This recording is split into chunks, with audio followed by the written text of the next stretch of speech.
बहुत समय पहले की बात है। एक घने जंगल में एक शेरनी और एक शेर रहते थे। कुछ दिन बाद शेरनी के 2 बच्चे हुए। 2 बच्चों को पाकर वे बहुत खुश थे। शेर ने शेरनी से कहा, जब तक बच्चे बड़े नहीं हो जाते तुम घर में ही रहो, शिकार मैं खुद करूँगा। शेर हर रोज़ शिकार करने के लिए जाता, शेरनी के लिए भरपेट खाना लेकर आता।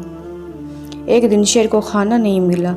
शाम को जब शेर को कोई शिकार नहीं मिला तो वो खाली हाथ घर लौट रहा था, तो रास्ते में उसे एक सियार का बच्चा दिखाई दिया। वो उसी को उठाकर शेरनी के पास ले आया। घर पहुंचकर शेर ने शेरनी से कहा, आज मुझे सियार के बच्चे के अलावा और कुछ नहीं मिला, तुम इसे ही मारकर खा लो, ये भी छोटा बच्चा है। शेरनी ने कहा, इसलिए इसे मारना मुझे ठीक नहीं लगता। शेरनी बोली, आज से ये मेरा तीसरा बेटा है, मैं इस पर कोई आँच और परेशानी नहीं आने दूंगी। शेरनी सियार के बच्चे की देखभाल करने लगी और अपने बच्चों के साथ साथ अब वो सियार के बच्चे को भी पालने लगी। इस तरह अब तीनों बच्चे पलकर बड़े हो गए। वे तीनों हमेशा साथ साथ रहते थे, साथ साथ खेलते थे।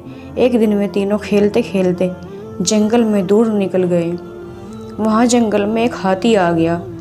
उसे देखकर शेर के बच्चे उसका पीछा करने लगे। ये सब देखकर सियार का बच्चा बोला, भाई इसका पीछा मत करो, ये तुम्हें मार देगा। शेर के बच्चे बोले, नहीं, आज हम इस हाथी को मारकर इसका शिकार करेंगे। ये सब सुनकर सियार का बच्चा चिल्लाने लगा, नहीं, चलो घर चलते हैं। अपने भाई को चिल्लाता हुआ देखकर शेर के बच्चे घर चल देते हैं और अपनी माँ को बताते हैं, मम्मा ये हमारा भाई डरपोक है, हमें शिकार नहीं करने दिया।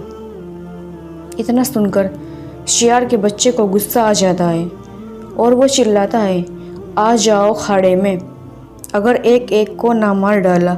इतना सुनकर शेरनी हंसने लगती है और बोलती है, बेटा तुम बहादुर हो, ताकतवर हो, लेकिन तुम्हारे ख़ानदान में शिकार नहीं किया जाता। इतना सुनकर सियार का बच्चा बोला, आपका क्या मतलब है माँ? शेरनी बोलती है, बेटा तुम सियार के बच्चे हो, मेरे नहीं। बस मैंने तुम्हें पाल पोस कर बड़ा किया है। तुम सियार के बच्चे हो ये बात कोई नहीं जानता, खुद मेरे बेटे भी नहीं। वे तुम्हें अपना भाई मानते हैं। अगर उन्हें पता लग गया कि तुम सियार के बच्चे हो तो वो तुम्हें मारकर खा जाएंगे।